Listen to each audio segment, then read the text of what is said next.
Hello बच्चों, काफ़ी दिन पहले मैंने कम्युनिटी पे डाला था कि मैं केमिस्ट्री का फर्स्ट चैप्टर क्लास 9th का लेकर आऊँगा, लेकिन जो डेट मैंने दी थी उस डेट पर मैं नहीं आ पाया, कुछ अपने निजी पर्सनल कारणों से।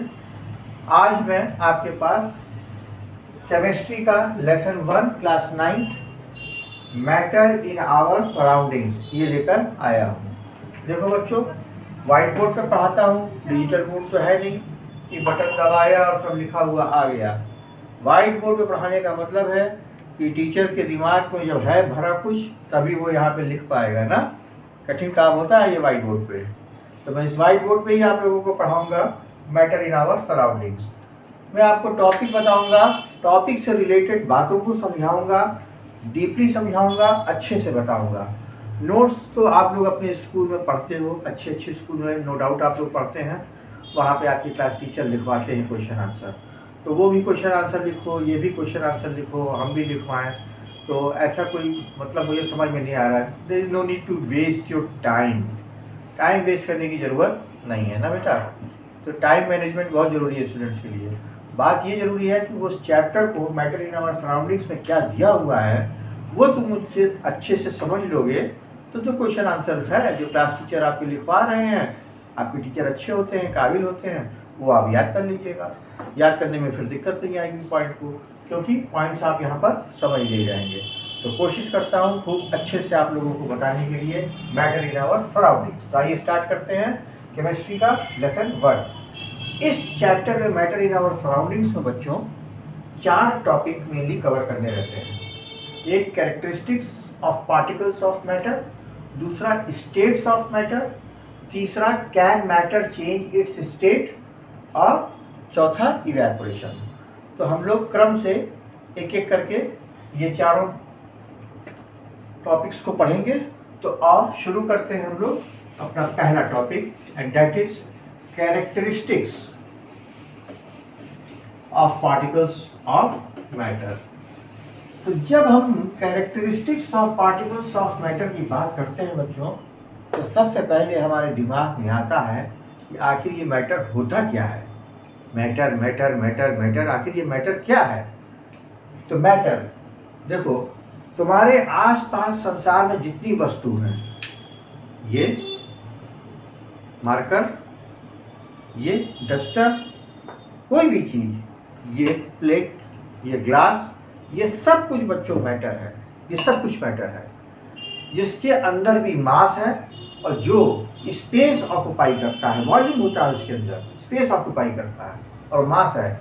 ऑल दो substances are called matter. Air भी मैटर है, एयर भी मैटर है क्योंकि वो स्पेस ऑक्युपाई कर रही है, वो मूव कर रही है ऊपर, ठीक है, उसमें मास है एयर में, तो वो भी एक मैटर है। लेकिन हाँ, लाइट मैटर नहीं है। लाइट को मैटर मत मानना है। पूछा जाता है कभी कभी क्या लाइट मैटर है? नहीं, लाइट, क्योंकि लाइट केवल आप विजिबल देखते हैं, आप उसको केवल ना, उसकी कोई आप उसका कोई लाइट को आप ना ग्लास में भर सकते हैं कहीं, ना लाइट को कहीं रख सकते हैं और ना उसका वेट ले सकते, मास ले सकते हैं आप, ठीक है। तो लाइट नहीं है, लेकिन बाकी सब चीज़ें। तो अगर हम पूछा जाए अब इसमें मैटर क्या है, what is matter, define matter, तो मैटर is that substance, वो पदार्थ होता है which has mass and occupies space, जिसके पास अपना मास होता है और वो स्पेस ऑक्युपाई करता है। कुछ भी हो सकता है, टेबल है, चेयर है, फैन है, दीवार है, ये सब कुछ मैटर है, ठीक है। अब देखो यहाँ ये सारी चीज़ें हमको लिख के पढ़ानी पड़ रही है ना। और डिजिटल वाले क्या करते हैं, एक बटन यहाँ दबाते हैं, सब लिखा आ जाता है। लेकिन हम अगर पढ़े हैं किताबें, दिमाग में है तभी, लेकिन उसमें भी कुछ काबिल लोग भी पढ़ाते हैं, तो वो एक उनके आगे एक आधुनिक सुविधा रहती है कि वो डिजिटल बोर्ड पर पढ़ाते हैं। हम आपको वाइट बोर्ड पर लिख लिख के पढ़ा रहे हैं, तो अभ्यास ऐसे ही करिएगा आप लोग भी, लिख लिख के सीखिए, जानिए, समझिए, ठीक है। तो matter is that substance which has mass and occupies space, वो सभी पदार्थ जिनके अंदर मास होता है और जो कुछ स्थान घेरते हैं उसको मैटर कहते हैं। ठीक, अब उसमें आपका अगला पार्ट जो टॉपिक होगा, तो फिर मैटर किससे बना हुआ है? मैटर, तो matter is made up of particles. ये मैटर जो है पार्टिकल से बना हुआ है। मान लो हम हैं, ये डस्टर है, ये मार्कर है, ये कोई भी चीज़ है, कोई भी चीज़ ऐसा सामान है, वो सारा सामान जो है वो पार्टिकल से बना हुआ है। तो वो पार्टिकल्स क्या हैं? वो पार्टिकल्स क्या हैं? तो अब आओ इसी को पढ़ते हैं हम लोग। पहला टॉपिक इसका, पहला टॉपिक प्रॉपर्टीज, इसकी characteristics of particles of matter की 4 प्रॉपर्टी है। इन 4 प्रॉपर्टीज को हम पढ़ेंगे मैटर की। मैटर हमने समझ लिया, जिसके पास मास होता है, जो स्पेस ऑक्यूपाई करता है। मैटर पार्टिकल से बना रहता है। और अब इसका टॉपिक है the particles of matter are very very small. The particles of matter are very very small. तो अब जिन पार्टिकल से बच्चों ये मैटर बना होता है ना, ये पार्टिकल्स वेरी वेरी स्मॉल, मैंने कहा बहुत छोटे छोटे होते हैं। इनको साधारण माइक्रोस्कोप क्या कहो, इलेक्ट्रॉन माइक्रोस्कोप से भी नहीं देखा जाता, बहुत हाईली मैग्नीफाइड पावरफुल माइक्रोस्कोप्स होते हैं, उनसे इनको देखा जाता है और तब ये दिखते हैं। द पार्टिकल्स ऑफ मैटर बहुत छोटे होते हैं, बहुत छोटे, बहुत छोटे।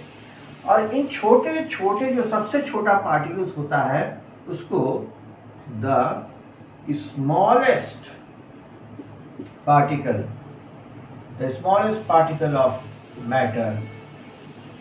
Matter is called an atom.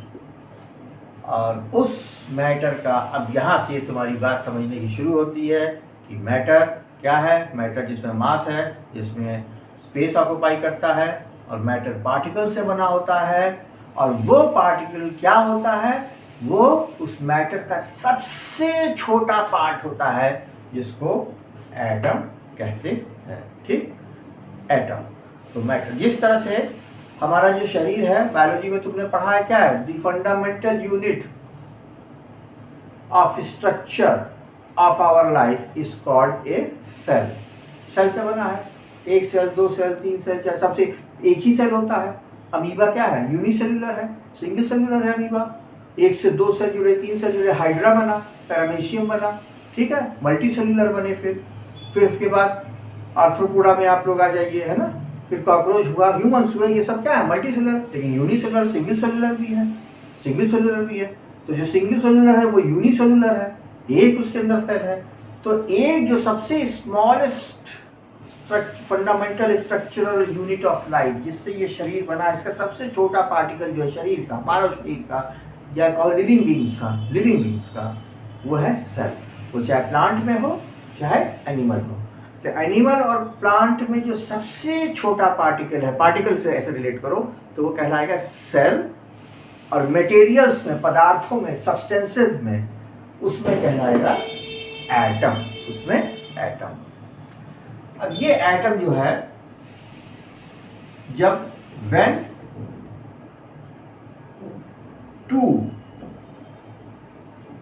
or more atoms combine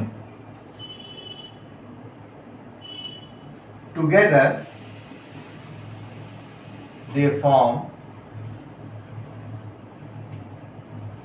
molecule। जब एक सिंगल स्मॉलेस्ट पार्टिकल था तो वो था एटम, और जब 2 एटम आपस में मिल गए, या 1 2 3 एटम मिल गए, या 1 2 3 4 एटम मिल गए, तो अब ये क्या कहलाएगा? ये सब जो है मॉलिक्यूल कहलाएगा।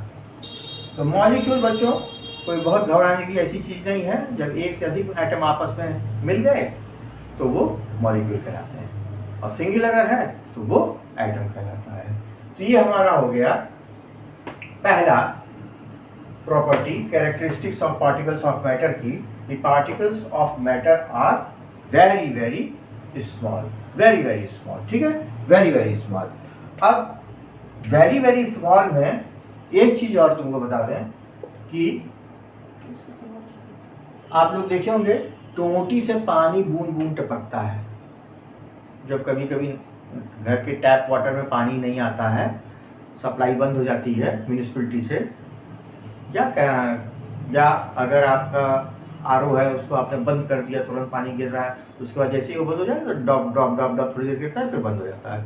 तो वो जो ड्रॉप गिरती है पानी की, एक ड्रॉप जो ये गिरती है पानी की, इस ड्रॉप के अंदर 10 to the power 21 पार्टिकल्स होते हैं। 10 to the power 21 पार्टिकल्स। इसको मैं रब करके इधर साफ साफ और बना रहा हूँ। तो 1 drop of water contains 10 to the power 21 particles. इतने, मतलब एक बूंद जो पानी की बनी है तो उसमें 10 to the power 21 पार्टिकल्स हैं, मतलब इतने एटम्स हैं उसमें, लाखों करोड़ों एटम्स, तब एक बूंद पानी बनी। सोचो, तो अगर ये है तो इसके अंदर न जाने कितने हजारों करोड़ इसके अंदर एटम्स होंगे, क्योंकि एक बूंद आपकी एनसीईआरटी के बुक में जो एग्जांपल दिया है उसमें 10 to the power 21 पार्टिकल्स हैं 1 ड्रॉप ऑफ वाटर में। ठीक है, ये बड़ी इंपॉर्टेंट बात है, ये भी एक आपके लिए जरूरी बात समझ लीजिए। ठीक है, the particles of matter are very very small. अब इससे रिलेटेड एक एक्टिविटी है, वो आपको जानने के लिए जरूरी है। एक्टिविटी ये है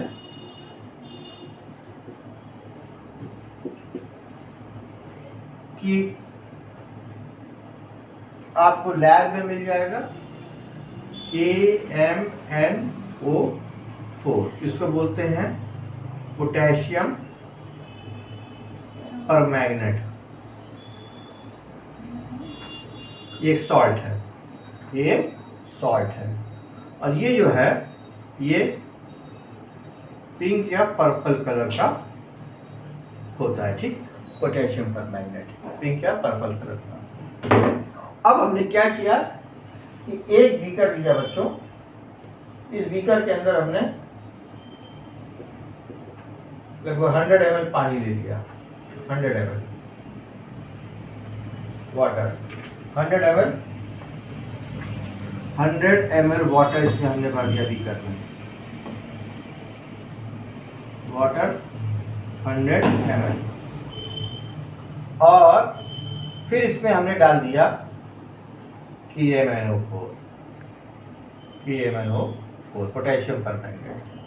तो जैसे ही पोटेशियम परमैंगनेट क्या डाला, इसके 2-3 क्रिस्टल्स डाले। क्या डाले इसके?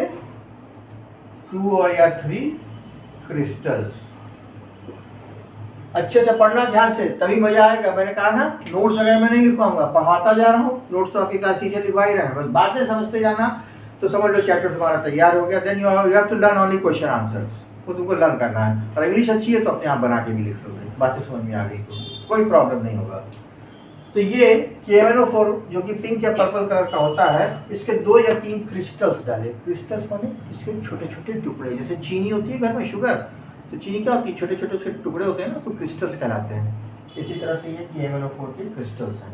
तो क्रिस्टल्स हमने 3 या 4 दिया, 2-3 क्रिस्टल्स इसमें डाल दिए। अब थोड़ी देर के बाद हम लोगों ने ये देखा बच्चों, ये जो वाटर था उसका कलर जो है वो पिंक कलर हो रहा है, उसका पिंक कलर, और पूरे वाटर का कलर जो है वो पिंक हो गया। तो नेक्स्ट टाइम हमने इसी को देखा यहाँ पे, अब ये पूरा वाटर जो है यहाँ से यहाँ, ये पूरा वाटर जो है, ये पूरा वाटर जो है इसका कलर पिंक हो गया, पिंक या पर्पल हो गया। ठीक, अब देखो इसका मतलब ये हुआ कि जो क्रिस्टल हमने KMnO4 के डाले थे उसके अंदर कोई पार्टिकल्स थे ढेर सारे छोटे छोटे, वो पार्टिकल्स जो हैं वो इसमें डिसॉल्व हो गए और पूरे पानी में डिसॉल्व हो गए, तो पूरा पानी जो है वो पर्पल हो गया।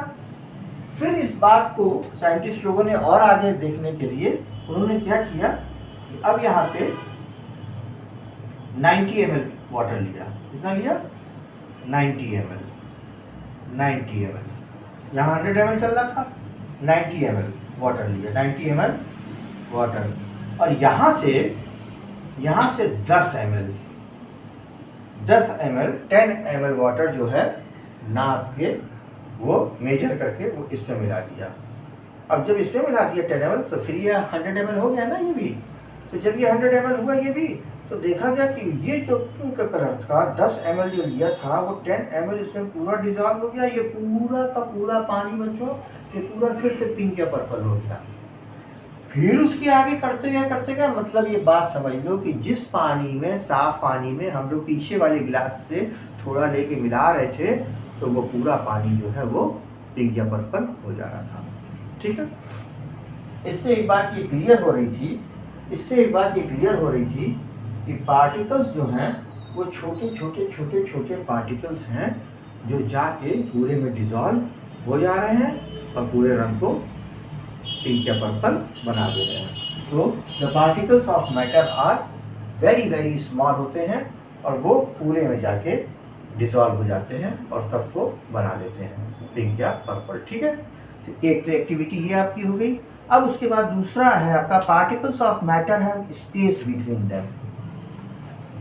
बच्चों इसको पॉज करके तुम लोग नोट कर लेना। तो फिर मैं इसकी दूसरी प्रॉपर्टी लिखने जा रहा हूँ। ठीक है, इसको मैं रब कर रहा हूँ। Right,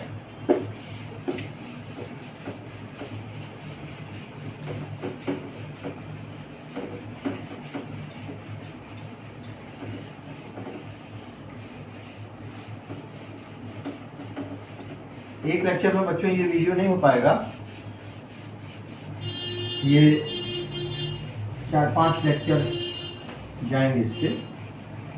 at least it will take cover 5 or 6 lectures to complete this whole chapter thoroughly। ठीक है, जिसका दूसरा पॉइंट है particles of matter have space between them. Particles of matter have space between them. ठीक है, तो अब ये बात यहाँ पे बताई जा रही है कि जो मैटर के पार्टिकल्स हैं उनके बीच में थोड़ा थोड़ा स्पेस होता है। कैसा स्पेस होता है? उसके लिए एक एक्टिविटी की गई और इस एक्टिविटी में ये देखा गया कि ये एक बीकर लिया और इस बीकर में हमने वाटर लिया और इस पे हमने 1 टेबल स्पून शुगर मिलाया। इसमें 1 टेबल स्पून शुगर मिलाया और उसको हमने बेटा मिलाने के बाद शुगर को एक स्पून से स्टीयर किया। क्या किया? स्टीयर मतलब मिलाना। तो हमने ये देखा, अच्छा ये बताओ, जब ये 1 टेबल स्पून शुगर था और ये मान लो इसकी ये यहाँ तक था, यहाँ तक मेजरमेंट भी बता सकते हैं हम लोग को। मान लो 100 ml हमने लिया, ये मान लो ये 100 ml था, मान लो ये 100 ml था वाटर। ठीक है, अब इस 100 ml वाटर में हमने शुगर 1 टेबल स्पून मिला दिया। तो 1 टेबल स्पून शुगर कुछ होगा ना, 5 ग्राम, 10 ग्राम, 5 ग्राम, 10 ग्राम कुछ होगा। तो जब उसको हम इसको मिलाएंगे तो क्या वाटर का लेवल ऊपर चला जाएगा? ये क्वेश्चन आ सकता है आपके, है ना, कोई उसमें रीजनिंग में, थॉट्स में। तो आंसर क्या होगा? नो, वाटर का लेवल जितना था उतना ही रहेगा। और जब स्टीयर कर दिया स्पून से उसको अंदर हमने शुगर को, तो फिर वो शुगर गई कहाँ? वो शुगर जो है, ये जो हमारी सेकंड प्रॉपर्टी है, particles of matter have space between them. तो जो वाटर था ना बेटा, तो वाटर के सारे, जितना वाटर अंदर था उसके सारे एटम्स के बीच बीच में स्पेस थे। इंटर एटॉमिक स्पेस उसको बोलते हैं। उन एटम्स के बीच में स्पेस था, उस स्पेस पे जाके वो शुगर बैठ गई और वहाँ पे वो जगह ले गई। क्योंकि ये लिक्विड था, इस लिक्विड में इसके एटम्स जो हैं वो थोड़े दूर थे, उनके बीच में स्पेस था, उस स्पेस में वो शुगर जाके बैठ गई और वहाँ पे उसने अपनी जगह बना ली। ठीक है, तो वो वहाँ मिक्स हो गई। तो इसमें हम ये देखेंगे कि the level of water does not rise after mixing 1 tablespoon of sugar, because the particles of sugar get adjusted in the space between the atoms of water, उनके बीच में, इनके बीच में, इस वाटर के बीच में बेटा, इस वाटर के बीच में छोटे छोटे ये वाटर के एटम्स हैं, ये वाटर के एटम्स हैं, ये वाटर के एटम्स हैं। इस तरह से लिक्विड है, एटम्स थोड़े थोड़े दूर पे हैं, थोड़े दूर पे हैं, थोड़े दूर पे हैं, थोड़े दूर पे हैं, थोड़े दूर पे हैं। ठीक है, और ये जो चीनी इसमें मिला के स्टीयर की गई, ये शुगर यहाँ बैठ गई, यहाँ बैठ गई, यहाँ बैठ गई, इसके आइटम्स यहाँ बैठ गए, यहाँ बैठ गए, यहाँ बैठ गए, यहाँ बैठ गए, यहाँ यहाँ यहाँ यहाँ यहाँ यहाँ यहाँ यहाँ यहाँ यहाँ सब बैठ गई शुगर। तो लेवल जो था वो इतना ही रहा और शुगर जो है यहाँ यहाँ बैठ गई।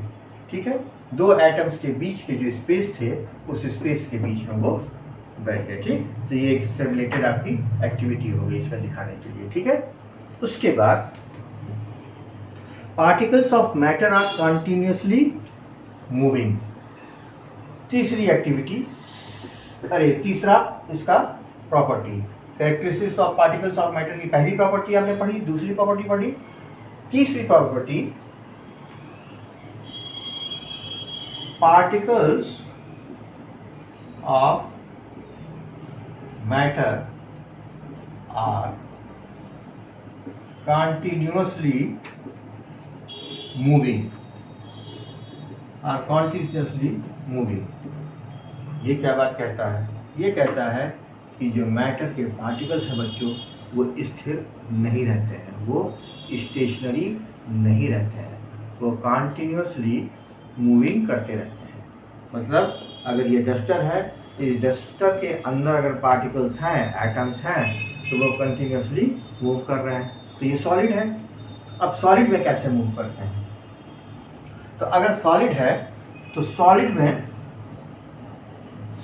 बच्चों जो एटम्स हैं वो अपनी जगह पे रहते हैं, और अपनी जगह पे ही इधर और इधर मूव करते रहते हैं।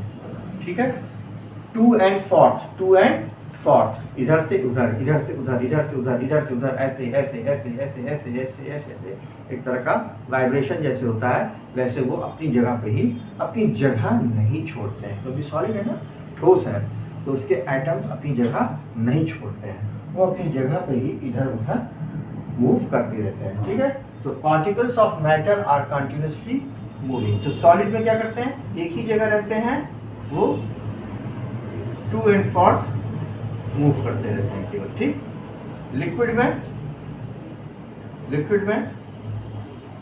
में एटम्स थोड़ी दूर पे होते हैं, थोड़ी दूर, तो वो सब आपस में मूव करते रहते हैं इधर से उधर। तभी तो पानी बहता है, तभी तो लिक्विड बहता है, कोई भी लिक्विड हो। ठीक है, तो वो एक दूसरे से थोड़ा दूर रहते हैं। ठीक है, और जो बच्चों गैस होती है, गैस में वो एक दूसरे से आज़ाद होते हैं, कहीं भी वो जा सकते हैं, कहीं भी मूव कर सकते हैं, किधर भी मूव कर सकते हैं, किसी भी डायरेक्शन में मूव कर सकते हैं। लेकिन लिक्विड में लिक्विड में एटम्स एक दूसरे से एक अट्रैक्शन से बंधे रहते हैं, छूट नहीं सकते हैं, आज़ाद नहीं हैं, लेकिन ये है कि उनके बीच में इतनी दूरी रहती है उस अट्रैक्शन में कि वो बहते हैं, वो चल सकते हैं, वो मूव कर सकते हैं। सॉलिड में मूव नहीं करते हैं, सॉलिड में अपनी ही जगह रह के हिलते हैं, ठीक है। तो यहाँ पे लिक्विड में atoms pass over each other, move over each other, एक दूसरे के अगल बगल से निकल जाते हैं। और इसमें गैस में they are freely to move anywhere, they are freely to move anywhere, कहीं भी जा सकते हैं गैस में, ठीक है। तो ये एक इम्पॉर्टेंट बात यहाँ पर से हो गई। अब इसका एक एग्जाम्पल अगर देना हो इन तीनों के लिए, मैं गैस का अगर एग्जाम्पल देना हो तो वो होगा incense of stick, incense of stick. अगरबत्ती है, धूप बत्ती है, उसको जला दिया। अगर आपने अपने स्टडी रूम आपने पूजा वाले घर में जला दिया, जहाँ भी पूजा करते हैं वहाँ पे आपने जलाया उसको, और आपने देखा कि जो आपका स्टडी रूम है वहाँ पर उसकी महक आ रही है। आपकी मम्मी ने किचन में कोई खूब अच्छा खाना बनाया, खूब अच्छा छौंक लगाया, उसमें खूब बढ़िया तड़का दिया, और पता लगा पूरे घर में उसी महक फैल गई है, और मालूम हो गया अरे मम्मी कुछ अच्छा किचन में बना रही हैं।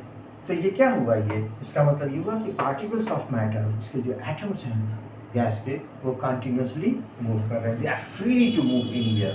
तो गैस के जो पार्टिकल्स हैं वो फ्रीली मूव करते हैं, लिक्विड के जो हैं वो एक डायरेक्शन में मूव करते हैं जहाँ पे वो सारे एक साथ चलेंगे, ठीक है। और सॉलिड में अपनी जगह पे ही रहते हैं और वहीं पे टू एंड फ्रो वाइब्रेट करते हैं आगे पीछे। तो ये तीसरा हो गया बेटा, और इसको पॉज करके आप लोग एक बार फिर से समझ लीजिएगा इसको, ठीक है। अब इसका एक लास्ट पॉइंट एक आप लोगों को और बताने जा रहा हूँ, characteristic of particles of matter. Characteristics of particles of matter का लास्ट पॉइंट है बच्चों, वो है particles of matter attract each other. Particles of matter attract each other, ठीक है। मैटर के जो पार्टिकल्स हैं वो एक दूसरे को अट्रैक्ट करते हैं। तो अट्रैक्ट करने की जब बात आई बच्चों, तो उसमें ये देखा गया कि जो सॉलिड के पार्टिकल्स हैं वो तो एक दूसरे को बहुत अट्रैक्ट करते हैं। सॉलिड के पार्टिकल्स देखो इस तरीके से, ठीक है, सॉलिड के पार्टिकल्स। तो ये किसके पार्टिकल्स हैं, ये सॉलिड के। मान लो ये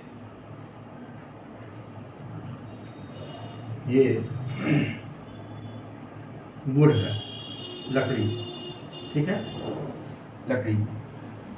अब इस लकड़ी को देखोगे तो क्या होगा, इस लकड़ी में ये लकड़ी टूट सकती है, नहीं टूट सकती है अगर मोटी लकड़ी है, क्योंकि तो इसके पार्टिकल्स जो हैं वो एक दूसरे से काफ़ी तेज़ी से बंधे हुए हैं, ठीक है, तो वो नहीं उड़ सकते। उसके बाद लिक्विड है, ये वाटर है। इसमें क्या है, इस वाटर में तो अपना हाथ अंदर डालो और हाथ ऐसे ऐसे ऐसे ऐसे करो, या कोई डंडी अंदर डाल दो, ऐसे ऐसे करो तो तुम कर ले जाओगे, वो डंडी उसके अंदर मूव हो जाएगी। हाँ, आसानी से नहीं, थोड़ी मूव होगी, लेकिन उसके अंदर ऐसे ऐसे करोगे तो थोड़ी सी हल्की सी ताकत, हल्का सा प्रेशर, और वो एफर्ट लगाने से वो मूव कर जाएगी, ठीक है। ये क्या है, लिक्विड में। लिक्विड में अगर तुमने कोई ये मान लो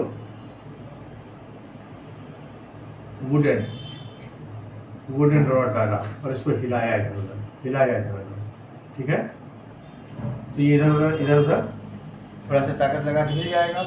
लेकिन यही वाला वुडन रॉड अगर हवा में, एयर में इसको इधर और इधर करो तो इजीली चला जाएगा, ठीक है। तो इसका मतलब क्या हुआ, particles of matter attract each other. तो वुड के जो पार्टिकल्स हैं वो सबसे ज़्यादा अट्रैक्ट करते हैं, लिक्विड के उससे कम, और एयर के उससे भी कम। तो इसको हम कह सकते हैं, इसकी सीरीज हो जाएगी डिक्रीजिंग ऑर्डर में, डिक्रीजिंग ऑर्डर में तुम कह सकते हो कि सॉलिड सबसे ज़्यादा, उससे कम लिक्विड और उससे कम गैस का decreasing order of attraction, decreasing order of attraction. ठीक बच्चों, इस तरह से ये भी पूछा जाता है क्वेश्चन में।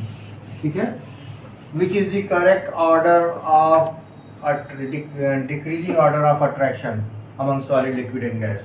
तो इस तरह से एरो बना के आ जाएगा, है ना। इस तरह से इसका अपोजिट वाला आ जाएगा, कुछ आ जाएगा either A and B are correct या A and C are correct, none of the above, ऐसे करके। तो आपको याद है कि डिक्रीजिंग ऑर्डर में सबसे ज़्यादा सॉलिड में अट्रैक्शन, उससे कम लिक्विड में और उससे कम गैस में। ठीक है, तो ये आपका डिक्रीजिंग ऑर्डर ऑफ अट्रैक्शन हो गया। ठीक बच्चों, आई होप अगर इसमें भी ये चीज़ देख सकते हो कि अगर तुम ये देखना चाहो कि sir decreasing order of attraction ये तो है ही है सॉलिड लिक्विड एंड गैस में, क्या सॉलिड इसका मतलब बिल्कुल नहीं टूट सकता है?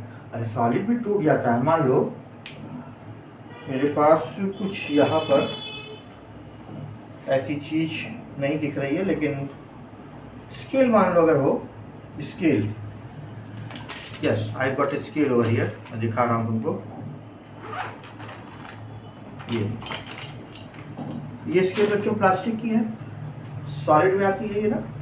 सॉलिड में अभी हम लोगों ने कहा है कि सॉलिड में अट्रैक्शन बहुत ज़्यादा होता है, क्योंकि उसके एटम्स एक दूसरे से ज़्यादा बहुत अट्रैक्टिव फोर्स से खूब इंटैक्ट होते हैं, खूब अट्रैक्शन के साथ जुड़े रहते हैं। उनको तोड़ना नामुमकिन होता है एकदम। लकड़ी का मोटा लट्ठा हो उसको नहीं तोड़ पाओगे, लेकिन कुछ सॉलिड है, स्केल है, अभी इसको मैं ऐसे तोड़ूँ कट से टूट जाएगी ना। इसमें सॉलिड थी, टूट गई। तो सॉलिड में भी एक रेशियो होता है कि कौन ज़्यादा सॉलिड है, कौन उससे कम है, कौन उससे कम है। तो उस रेशियो के हिसाब से उसको मान लिया जाता है। ठीक है, कोई ज़्यादा है, जैसे चौक है, चौक को तोड़ लिया जाएगा। वही आयरन है, लोहे की कांटी वगैरह है, उसको नहीं तोड़ पाओगे। ठीक है, लकड़ी का लट्ठा है, उसको नहीं तोड़ पाएंगे। प्लास्टिक है, उसको हमने तोड़ दिया। तो सॉलिड्स में भी एक अलग अलग ऑर्डर हो जाएगा। उसको अगर एग्जाम्पल 3 दिया रहे तो उससे हम लोग समझ जाएंगे कौन ज़्यादा सॉलिड है, अपने रोज़ के अनुभव को देखते हुए कि अरे भाई ये तो बहुत ज़्यादा कड़ा सॉलिड होता है, बहुत ठोस होता है, ये नहीं टूटेगा, ये उससे कम है, ये टूट जाएगा, ये उससे कम है, ये और आसानी से टूट जाएगा। ठीक है, तो बहरहाल जो मेन चीज़ इसमें आती है वो इस तरह से समझने के लिए डिक्रीजिंग ऑर्डर में जो आएगी। ठीक है, तो particles of matter attract each other, ये डिक्रीजिंग ऑर्डर में आ जाएगा। इसी का उल्टा जो है इंक्रीजिंग ऑर्डर में लिख सकते हो। ठीक है, वो गैस, सॉलिड और गैस फिर लिक्विड फिर सॉलिड करके लिख सकते हैं। ठीक है, ये डिक्रीजिंग ऑर्डर का मैंने बना के, ज़्यादातर ये पूछा जाता है डिक्रीजिंग ऑर्डर। ठीक, तो ये हमने आपको characteristics of particles of matter मैंने बताया। इसके बाद ये पहला कैरेक्टरिस्टिक बताया। जब वीडियो शुरुआत की थी तो मैंने 4 कैरेक्टरिस्टिक्स नोट कराए थे आपको। अब नेक्स्ट वीडियो में मैं इसका दूसरा कैरेक्टरिस्टिक्स आपको बताऊंगा। तब तक ये पहला खूब अच्छे से आप लोग तैयार कर लीजिएगा। होपफुली मैंने कोशिश की है कि आप लोगों को खूब अच्छे से समझा दूँ, आप लोगों को समझ में आ जाए। इसी तरह से बच्चों एक एक टॉपिक लेके एक एक वीडियो में बताऊंगा, चैप्टर खूब अच्छे से तैयार हो जाएगा, खूब अच्छे से आपको समझ में आ जाएगा। ठीक है, एकदम देसी तरीका है व्हाइट बोर्ड पे बताने का, अपनी नॉलेज के हिसाब से लिख के बताने का। ठीक है, और आप लोग उसको समझिए, आपको फील होगा कि जैसे क्लासरूम में पढ़ रहे हैं उसी तरीके से पढ़ रहे हैं। ये है कि क्लासरूम में सर के पास छोटा पीरियड रहता है तो जल्दी से वो खबर करते हैं, हम लोग के पास टाइम है, आप लोग पढ़ रहे हैं, आपकी वीडियो बनाएंगे, खूब आराम से आप इसको पढ़ सकें। ठीक है, उसको काफ़ी ज़्यादा डिटेल में एक्सप्लेन करके अब सेकेंड वीडियो लेके आऊँगा। तब तक के लिए good bye, take care of yourself. ठीक है, हाँ प्लीज़ अगर कमेंट हो तो कमेंट ज़रूर दीजिएगा, कैसा आपको लगा, क्या और सुधार कर सकता हूँ। ठीक है, और लाइक शेयर और सब्सक्राइब जरूर करिएगा। ठीक है, थैंक यू बच्चों।